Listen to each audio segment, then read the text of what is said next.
മഞ്ഞപ്പിത്ത രോഗ ആശങ്കയിൽ കോഴിക്കോട് ജില്ലയിൽ സെപ്റ്റംബർ മുതൽ ഉയർന്ന രോഗനിരക്ക് ഇതുവരെയും കുറഞ്ഞിട്ടില്ല.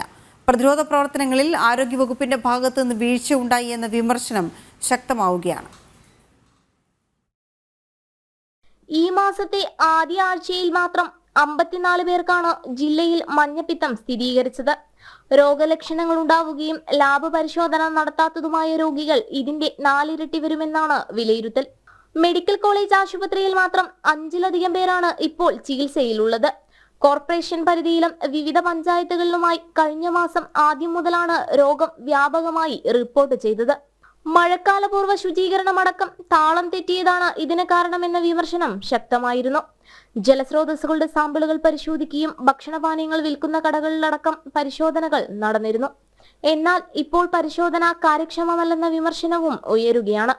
ശുചിത്വമല്ലാത്ത ഭക്ഷണപാനീയങ്ങളാണ് രോഗബാധയിലേക്ക് നയിക്കുന്നതെന്നാണ് ആരോഗ്യ വിഭാഗവും കോർപ്പറേഷൻ അധികൃതരും പറയുന്നത്.